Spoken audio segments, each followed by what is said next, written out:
Welcome everybody to the Focus to Win podcast. I'm Austin Chavis, along with my co-host Lee Tessier. Morning. Morning. How you doing? Great. So one of the main things that we started here, this is episode 3, so why not start a new segment here, the Big 3 segment. We're going to go over 3 topics that I feel are going to be relevant to everybody watching or listening today. So Lee, obviously this is our 3rd episode. We're going to get a little more comfortable here. Let's start with the routine to start off. So tell everybody kind of from your perspective on routine and how's that evolved over time. Yep. So we were talking about being the player in the game versus you work your way to GM. Mm-hmm. Today we see a lot of people want to go right to GM, right? But there's a lot of stuff that needs to be stacked and done and built. So I think back to my 2008 to 2011, 12, when the market was difficult. I had only been in the market for a couple years. I didn't have additional income coming in because my wife was home taking care of the kids. So my days were long. You know, I'd start in the office by 9 at the latest. I was used to being in at like a 9 to, well, I was in the car business before, so it was 9 to 9. They called bell to bell. So I had 5 days a week, or 3 to 5 days a week I'd be doing that. So getting into real estate was kind of no different. So I'd start early, but a lot of time I wouldn't be done until 10, sometimes 11 o'clock at night. I'd be on the phone. You know, I'd be sitting there with my wife trying to decompress, and the phone would be ringing. And I'm like, all right. So that was Monday to Friday. You know, so 12, sometimes 14-hour, sometimes 16-hour days. You just got to do what you got to do. So my business coach always said 12 hours, only half a day, right? So I was like, all right, it's you just do what you got to do. And then Saturdays and Sundays. Saturdays were a long day too. I'd start sometimes 8 in the morning and have appointments stacked all day long until 7 o'clock, 8 o'clock at night. So I'm sure my wife was hating me because I wasn't around as much. You know, it's providing, but I was not providing the support that needs to be done. And then Sundays, I was trying to be done at the latest by 5. So that was in the beginning, like in that beginning and building phase, because, you know, as I'm growing the team, and I mainly grew the team because I had so much business coming in, I had to have additional people coming in. And then you get to the point where you have the more people, so now your day's structured different. So now I'm in the office, you know, say I know I'm in the office at 8:30 and I'm out 6. Sometimes I'm off by 5. Like I have golf league on Tuesday, so I'm done by 5. But I have nights that I'm here till 7:30 still, depending on what needs to be done. I was kind of used to being first in, last out. They call it FILO. I was like, all right, what's FILO? First in, last out. But my Saturdays and Sundays are more chaotic, meaning I don't always know what's going to happen. So I don't have as many appointments. I'm still selling about 25 homes a year out of the 450 to 500 that we're doing. But my days are a little more relaxed on the weekends, which is that's the good and the bad of it, right? Yeah. So, and then, you know, personal things are different. So how about you? Because you're more in that beginning building phase, right? I'm in the stage of being the player, right? And we always talk about you're the GM, I'm the player in the mix. So it's a lot more, it's changed and evolved. My routine went from, you know, being in college, I had a very structured routine where it's like you do this X amount of windows from 5 to 7 o'clock at night, 5 a.m. to 7 o'clock at night. So it was really, it's very structured. I was told what to do all the time, which I loved and hated because it kept that off my brain at times to schedule stuff. Sure. And then I transitioned into real estate, and every day's different. You know, you could have a day where you're working from the time you wake up and then literally till 11:30. There's times where I'm on the phone till 12 o'clock at night with some clients. So it really has been adjusted. When I feel like my routine is really evolving and it's coming together as I'm learning. Because as I'm working harder, I'm also realizing I also need to take time for myself, because you could burn out very easily in the world of business. And I don't want to be the person that when I do have a family, kids, or girlfriend, that I'm never around, you know? So that's a thing that I'm trying to balance, and I'm figuring it out as I move along. But I'm also willing to make the sacrifices now so that when I do have the family down the road, I could work a lot less and be in a position like you where I can outsource a lot of my showings. You double your work while you're young. Yep. If everybody's doing 40 and you do 80 hours, yep, you can get a lot more done and advance your career so much farther. Yeah, absolutely. Right? So my question to you is, I know from my perspective, I have some struggles within the routine that I'm figuring out. What to you is the hardest part about your current routine that you're trying to master? Like I think as you're building businesses, you're changing where your time allocations are. But the other thing that you said is crucial, like really crucial for everybody listening, is what are you doing for yourself? Because if you don't take care of yourself, you can't do the rest of it. I think I look back at some of my videos from 2013 and my face was this big, my belly was this big, like I was so out of shape and so forth. And I wasn't taking care of myself. So now it is, my morning routine is I'm up 4:45 in the morning. I don't go to bed till somewhat late. I go to bed at 10:30 at night. So it leaves me 6 hours. So the end of the week, I sleep really good because 6 hours of sleep each night is not enough. So then my workout starts at 6. I know I worked out with Cadre for 8 years, and then my schedule changed because he moved gyms. Now he's 30 minutes away. Shoot, now what am I doing? I'm only doing weekends with him, and now I'm working out in my basement, and I'm like, this is not working. So now I got to, again, change, tweak, what am I doing? So now I'm like, all right, I'm at F45. I like to be, hey, when you go there, be told what to do. It's the same thing when Cadre, like I didn't want to, I have enough things to think about. When I go work out, tell me what to do. Right. I'm good with that. Right. So go there, I work out, I'm home by 7. Now I go walk 2.5 to 3 miles. Sometimes yesterday was 3.5 miles. So what are you doing for yourself? You've got to do that, decompress. But while I'm doing the walking, then I'm listening to podcasts and learning, because that personal development is so important. So and the news is so negative. So what are you doing for you that's going to advance you constantly? But I think doing the twice amount of work in the beginning is so crucial. I look back to my 18 to 20-year-old self, and I was going to college. I was working 3 jobs. I was helping run my dad's dealership. I sold shoes, and then I also did deliveries for him when he was running a candy and tobacco wholesale business. And I was doing 100 hours a week. Yeah. And so I got in, as I progressed, and then I had Josh at such a young age at 16. But when you're going through these things, then you're making course corrections too. Right. So again, like I was talking about gym changes and so forth. So it's like, what are you doing that's course correcting? But take care of yourself first. Figure out what you're doing. Be productive. Work twice as hard as everybody else does. Right. Because a lot of people won't put that extra effort in. And if you put that extra effort in, it doesn't show up right away. People want to see the iceberg here, right? They want to see above the waterline, not this that takes you to above the waterline. The depths it took. And, I feel like that's a great point. I think if it's really the whole concept of routine, it's always adjusting. You got to make tweaks. I feel like as humans, we are designed to have something to look forward to. We love to have something new in life, right? So when you're always doing the same thing over and over, that's fine. But you also want to correct it, because there's going to be times in your life where you're going to feel stuck, or you're going to feel like, I need to shift some things. Now, from an entrepreneurial perspective, obviously we see that. Now, from an entrepreneur, let's say you have a W-2 person listening right now, maybe entrepreneurial. Mm-hmm. They got a nice job. What's some word of advice that maybe you can give them so that they can maybe establish a good routine with a consistent, schedule throughout the day? Do extra, and don't anticipate something back for it. Because somebody does something and they're like, I did this, I want this back. I'm like, no, you should be doing it anyway, but do the extra. I mean, that's how I've advanced my life and to where I'm at, because I was doing a little extra, like my dad had beat in my head since I was a kid. Do it. Like, it doesn't cost you any extra. Just do the little more. Can you sign your name to that? Are you okay with that? And when you do, it's amazing what comes out of it. Just do that extra work. Yeah, and you see it on a big scale. Nick Saban says, how you do anything is how you do everything. And still, I mean, from your father's perspective, that, was something that you still remember to this day, and you took that and you just see the compounding effect of that extra hour every single day changes everything. Time, right? So I'll never forget, I pulled up to the car lot. It was 9:01. Like, I didn't know what time it was. I thought it was 9 o'clock. So we started at 9. I go inside.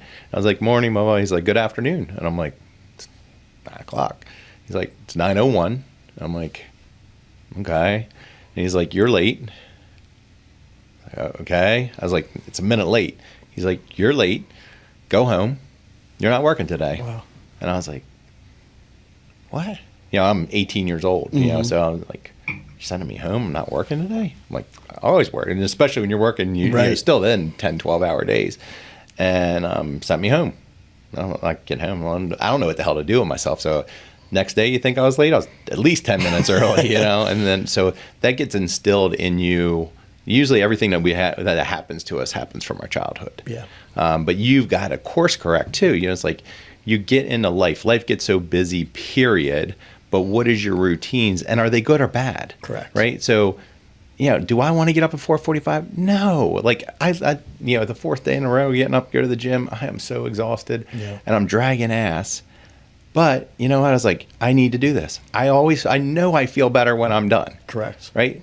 And if I would lay in bed, then I'm going to dread and I'm going to kick myself in the ass for not going. Right. And like, just get up and go do it. You're going to have a much better day. You're going to have, people are worried about running out of energy. I'm like, I have more energy on those days that yesterday was, I got 10,000 steps by 8 a.m. I had to drive an hour to go speak at an event. Spoke at an hour, that drive back. And then I had appointments till 5:30 that night. Chaos. Then I'm with the grandkids. And, it's like your day's stacked.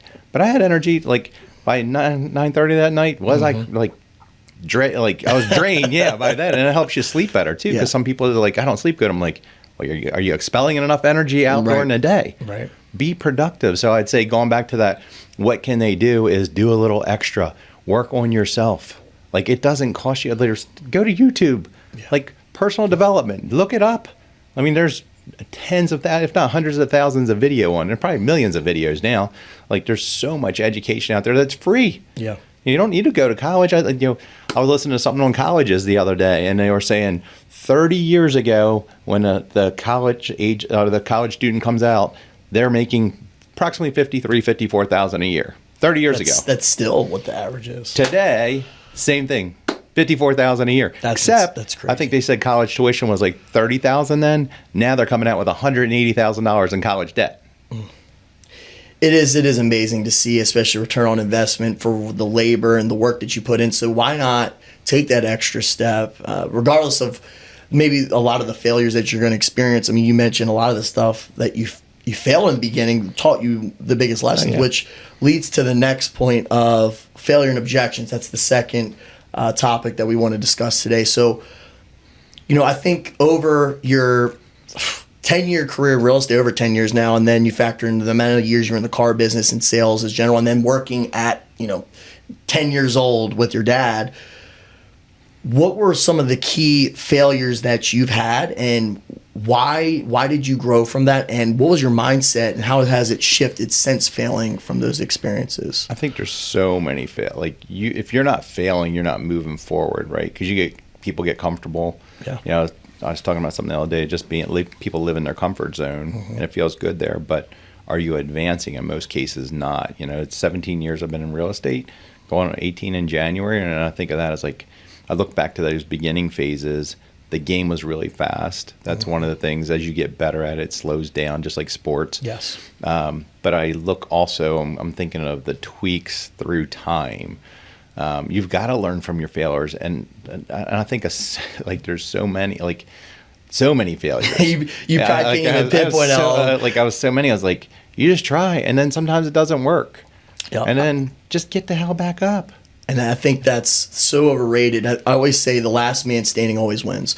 Whether you failed more than the next guy, I feel like the guy that, my best coaches that I've had in sports or even in business are the people that have went through the ringer a lot more than other coaches have. Yeah. And I think that all comes from experience. And one of the best videos that I watched the other day was a guy, he was explaining, he goes, what you're searching for is also searching for you. Mm-hmm. And you can't find that if you don't figure out what doesn't work first. Right. And what is so amazing to me was when he described it, he says, whether it be you looking for your next wife, whether it be you're trying to accomplish something in business, you have to decipher what isn't yours. Right. Everybody focus on what is mine, but not everybody realizes this is what I want until they figure out what they don't. And as soon as you figure that, what you don't, it may hurt a lot in the beginning, but you're going to now have more clarity in where you're moving in life. Yeah. Because so many people go through life and they try to force things that just isn't meant for what they're trying to accomplish. And then they keep doing it and they do it and they keep failing it over and over again without the realization hey, there's got to be another way to do this. Right. Or maybe I got to get up and do it this way this time. Or find somebody that's already been down the path, right? Correct. That's why we have coaches. It doesn't matter whether it's sports or business or anything else. Coaches are there to take the learning curve out of things. Yeah. But I think that if you're not failing, you're not trying enough things. I think a lot of what you're talking about too comes back to the compound effect book, right? Correct. So people think it's a Y in the road that they're waiting for. Like, I got to get to that Y. I got like, and if I go this way, it's great. And this is going to be a failure. I'm like, it's small tweaks, right? Small tweak, small tweak, small tweak. And it's, eating like, hey, am I going to eat a healthier salad with either no dressing or minimal dressing, or am I going to have the fat cheeseburger with fries and everything else? Small choices that add up over time. Mm-hmm. It's so easy to go what you're comfortable to, or what you did as a kid. Yep. Because you did these things as a kid doesn't mean you do them all your life, but a lot of us are ingrained that way. Yeah. And sometimes Absolutely. it's really good ingrainment, and sometimes it's really bad. Well, I can't say really bad, but some people had a terrible childhood. Some people had a great childhood. Well, there's no right or wrong, right? You just have to make the best of it. I think of Tony Robbins, where he's like didn't have food with his meals, basically. Right.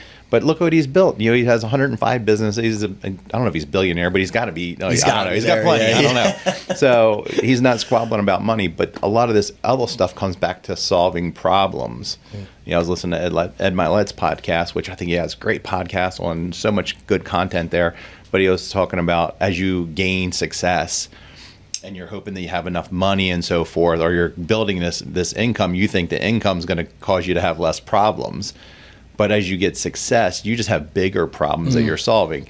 The bigger your problems that you're solving, the more valuable you are. So don't look for less problems and be okay with problems. Just be more decisive and make your decisions.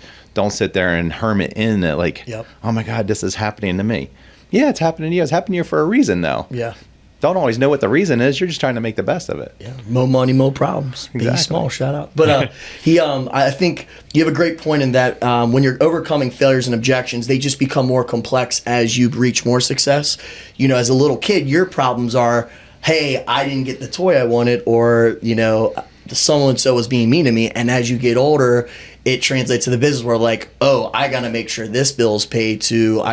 And what you over time realize now that you're owning a big time business in the area, you're seeing like, my problem is I got to take care of all these people, and I got to figure out how can I reach their goals, which is super complex when you're dealing with different personalities. Yeah, people are not the best to work with, but it's the concept of developing a skill set that you're getting better at handling objections and failures at more complex levels. But it's more rewarding too.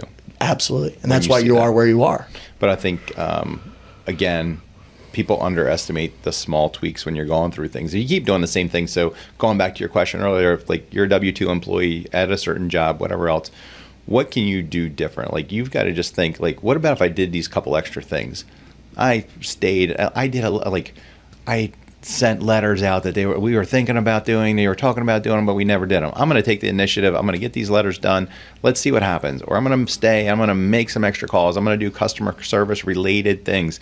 Hey, I'm going to check on our salespeople to see how they're doing. What can I do for them? Like, what are your small tweaks that you can do to make the business better? And when you're making these improvements, make sure you're talking to your manager or so forth. Hey, I'm doing these extra things. I'm not asking for anything. I just want you to get it on your radar, because sometimes they see it and sometimes they don't. Right. But usually somebody's noticing them. Yes. Right. It's usually the person that is probably higher up, more than likely, that will notice those small things. And then sometimes it's not their boss, but it's somebody else that talks to their boss and says it. So I'd say doing these extra things never goes unnoticed. It just takes time for it to show up. Yeah. So be okay doing these little extra things. No different than working out. It's like, all right, I'm going to do push-ups. All right, like how many can I do today? And I'm going to keep at it. How many can I do in a week from now? How many can I do the following week? How many can I do it builds. Your muscles build over time. Yep. No different than this muscle here. Yeah. We just have to get out of that comfort zone, create better behaviors that become habits. Yep. Consistency and persistency, right? You've never heard me say that. So it's like when you do these things that are working, I think of walking in my neighborhood every morning now. So I walk 5 days a week in my neighborhood for the most part, and I see the same people at the same time, and I make sure I'm saying good morning, and it's kind of funny because they're like, oh, meeting here again, more or less. But just small things that you're doing over and over. If something's working, like I was seeing the difference. I've never had abs. I'm actually starting to see abs. I'm excited. I'm going to keep doing these things. So like when you're doing the small things, but also support system around you, right? Yeah. My wife's super supportive, love her to death. She gets no accolades majority of the time, right? She's not in the business. She doesn't get all of that. So, and then she takes care of the house. She does a great job there. So I feel bad that she's not getting some of the stuff that she does. Behind the scenes work that often gets overlooked sometimes. And kids, that's grandkids, common. family, like all that stuff. She's the glue for the family, right? Ones that take care of that. So you need to make sure you have some kind of support system around you, which is crucial. Yeah. They always say behind every good man is an even better woman, right? Correct. So, or vice versa. Decision. Same thing behind every great woman. There's a probably really great man that's helping to support for the most part. But it's, you have to think about what's your support system that's helping you be able to do those behaviors, because some people have small kids at home. So I have talked to different friends. They're like, well, I can't get to the gym at that time. I'm like, either get up earlier, or maybe the other person takes care of them for a little while. Is that something that can happen? Like, what small tweaks can you do? Yeah, I think the one big thing to wrap the second one up is that when I'm at the gym, and I know you brought this up briefly, I started to implement in every last set of whatever workout I'm doing, I do it till failure. Mm-hmm. I try to force because I go to the gym for a plethora of reasons, obviously to look good in shape, whatever, but also to test myself mentally, because if I'm able to internally test myself and test my consciousness to, nope, you're not stopping, it allows me to be more successful in the business aspect. And I think when you put yourself in failure, now I'm not saying go self-inflict yourself in everything that you do, because people do that and they feel sorry for themselves thinking it's going to be better. Just put yourself through a vulnerable position that's going to lead to success, and make yourself vulnerable even though you're scared. Yeah. And the last thing that we're going to touch on today is being present. This is such an important topic. I feel like everybody gets so caught up in the world, between social media to work to all the chaos going on in the world. These distractions right here. Yeah, exactly. And I think you have a good say on this in terms of, where do you feel from a presence perspective? How have you been over the years? Because it had been super difficult for you building a business, starting from scratch, and doing it at a high and elite level. This is something that a lot of people with success struggle with. Yeah, peaks and valleys. That's all I can say. So you get really good at it sometimes. I think of so many times that I've been in the car and I'm like, my wife's talking to me and my phone's ringing. I'm like, yes, I'm paying attention. And then I was like, hello, and then I'd be super nice to them, and then she's barking in my ear, mad at me, right? And I'm like, so I'm not being present so many times, and it's the ones we love the most. Yeah. So I'd say just be careful of that, because I'm still guilty of it. I'm like, God knows, I'm thankful that she's patient, because when you're running a business and you have all the things, you have 30 people, you got distractions, you got investment properties, you got rental property. Like, there's stuff that's going to go wrong in life, right? And I was like, we live a pretty good life, but it's all the time that's spent at it, right? Yeah. So there's sacrifices. So just know there's going to be sacrifices, and then live as present as you can. Yeah. Like, if you set dinners, go to dinner. I look around restaurants today, and there is people glued. Yes. Like, they're both sitting there, and they're not talking. Young ones, especially, like, I think your age and college age. It's horrible. Like, they're all in a room and they're not talking. I'm like, you guys are texting each other and in the same room. Why are you not having a conversation? It's so frustrating to me. My generation, unfortunately, socially, I can't tell you. COVID did not help things by far. I mean, right? That's set us way off course. It's whether it be my friends, maybe I'm going on a date, whatever it is. It's a lot harder today to really connect with people that don't have the social skills. Yeah. Because it's almost as if you're putting all this effort in to buy into what's going on, and your feet are present, but so many people are worried about, the Instagram post, or did you see, like, we can't just be where our feet are. Yeah. One thing I feel like that I wish I'd done a better job with, as I've had family members pass away, is I don't get a lot of these moments back. I didn't really appreciate it. I've had currently a family member that he's very sick right now, and it eats me up sometimes to think that, like, there's times where I could have been a lot more focused on the conversation and really engage and because when you look back on it, there's times where as a kid I really remember small things because I was present as a kid, and as you get older with your mind going over a million directions, you lose that. And That's the struggle that I feel like every entrepreneur is going to face at some point, whether it be you're younger or even older. You're going to have those struggles. Well, sacrifices again, right? So some people that have had like built these amazing businesses, but then they don't have family. They don't get to enjoy it with family. So there's always a balancing act, and it's never true balance, right? Yeah. I just think of most of us have somebody that's sick in our family. Yeah. I can't think of anybody I know that doesn't have somebody. Somebody has some kind of health issue. Yeah. That's going to be life. I'll never forget my dad saying to me, nothing's forever. We don't live forever. Live in the moment as best you can. Just think of what that is. Spend the time you can. And be as present, live through it, learn from mistakes. Don't just focus on the one thing. It's like, what is it, what are your main goals in your life? And have multiple of them of what you're focusing on, so you don't just, not just life, but what do you want family to look like? What do you want? Like, I think of a wheel. Then if you have 5 spokes, your faith, your family, your friends, money's one, your financial aspect, but what is it that's most important that you have to balance? Because there are so many distractions in the world, right? Yeah. That's why I love my mornings, because when I'm up early, a lot of people aren't. Right? Yeah. I don't get texts, I don't get emails, I'm not getting binged on my phone, so I don't have those distractions. So I can focus on what I need to do, and that's take care of myself. Yeah. And if I take care of myself, now I have the energy, time, capacity to be able to take care of family, then take care of employees that are family. It's like, that's all aspects of it, but that doesn't come unless I take care of myself. And I think my hardest years were like 2011, 12, 13, where I was putting so much time in. I was not taking care of myself. So I'd say that's one of my regrets, but also built me to where I'm at. I would never say, I wish I could rewind and not do that. Having a kid at 16, I mean, that's not something that I would wish on anybody. I'm so thankful that I did, but it's not something that you would focus on, like, hey, I'm going to plan on having a kid at 16. So I think that there's, again, course corrections, and there's going to be some punches that are thrown at you. You just got to make the best of them, and you have to have grit. One of our core values is grit. So you're going to get knocked down 10, 11, 12 times. You better get back up.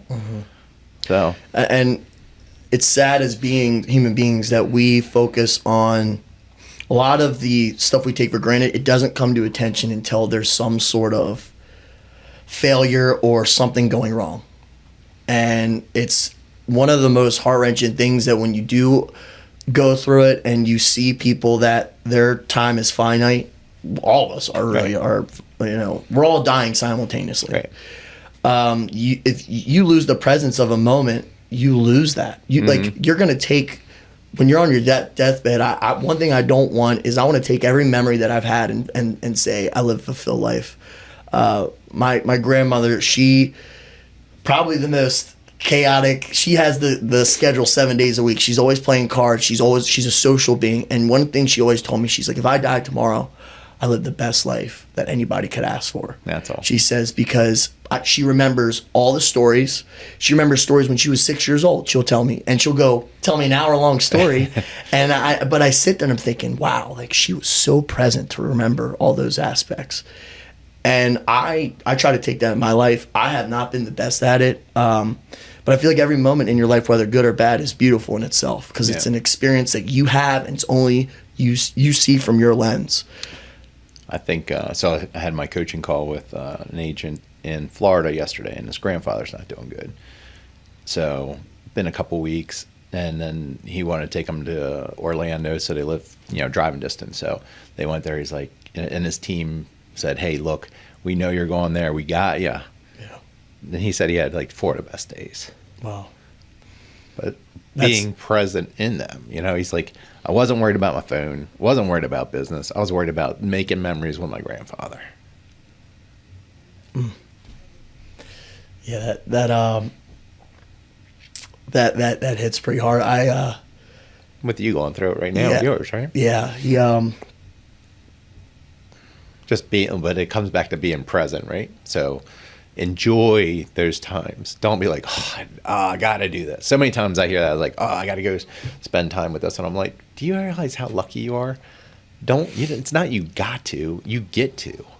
And I would say take that thought process. Like, if you get to do something, not that you have to do something. Yeah. Because you don't have to do anything. Yeah. But you have the ability. You get up every morning, right? Yep.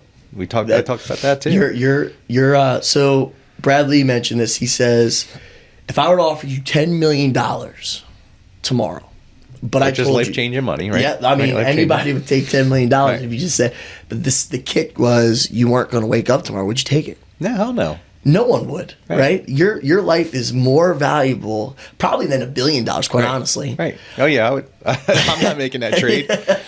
But it goes to show you how valuable life is in itself. The fact that we're here and we were the ones that won the big race, right? Shows the validity that this is something so much more special. You go through your day over and over again, but there's beauty in everything, and you know that. And then one thing that, to touch on that, what you said earlier, one thing I started to do probably 2 years ago is I would go to my grandparents' part of the house, and I give them a hug and kiss before I go to work every single day, and I try to just rewind that moment over and over again, over and over, as much as I can, because you just don't know when that last time is going to come. And I want them to remember how much I love them and how much I felt loved by them. And when you see them as people progress and they go through life, they live their life, they experience so many things, but people come and go, and there's a finite time that we're here. I'm going to tell you get there 10 minutes earlier. Yeah, I know. Because you're always flying out of the neighborhood to get here. So yeah, you want to tell you. Like, just get up 10 minutes earlier. I know, but those are the moments. And there's times where he's, whether they're at the hospital getting checkups and they're not there, and I just think to myself, at some point, it's just going to be every day. And I'm not going to allow that to be something that I regret. So. Right. That's what I said. Nothing's forever, right? So no matter what, we don't all get to live. We don't get to live forever. We're all gonna have the magic date stamped on our ass, and we don't know what it is.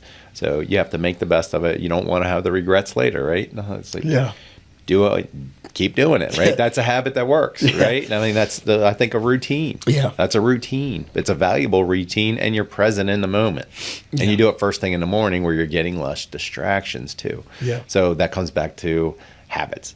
Get your stuff done earlier in the day, right? No matter what it is, like, that's super valuable. That's more valuable than pretty much anything else, because you're not going to get that time back. And so many people want to trade time for money, but they don't always realize, like, how valuable is that time that you have, and are you being the most productive? Because I think of people with fake work and stuff like that. I'm like, go do something else. You hate your job, right? Why are you there? Like, there's plenty of other jobs out there too. So it just depends. I mean, that's kind of like how I end up in real estate. Was it wasn't that I hated it. I could just see the changes, and I'm like, I'm not getting to where I want to get. Right. What is it that you want? But you have to have the gumption that you're willing to sacrifice and do these other things that are going to get you there. So again, it's small tweaks for your behaviors. Sometimes you're at a Y in a road, but most cases people are looking for the Y, and they don't always have one. A Y in a road. Very true. Especially entrepreneurial people, I feel like they struggle with the comfortability aspect, where they work for a big company, whatever it is, and they're not happy. Life's an adventure, and you choose how it's going to go every single day. And you touch on a good point. If you don't love what you do, why are you doing it? Right. Yeah, because our time is finite. Right. We don't know how much time we're going to have. You could always make money. The time is going to be, fixed amount. Money's something that is honestly infinite. You can make as much money as you want, no matter what you do. You just gotta put in the effort and make those decisions. Yeah.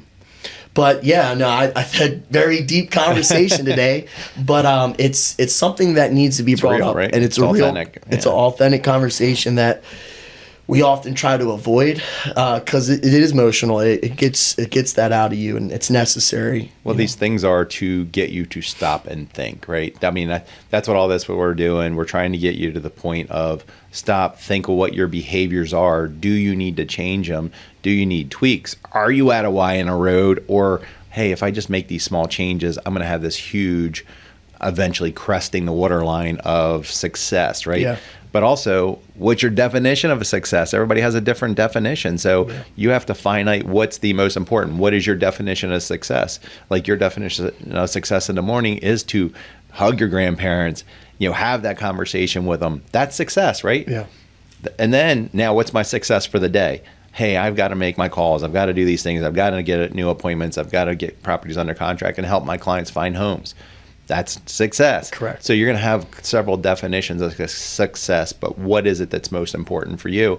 And then create your behaviors that need to be adjusted through the day for that. Yeah. None of us have perfect days. No. You know how many course corrections there are in a day? Jesus. Jeez. It's insane.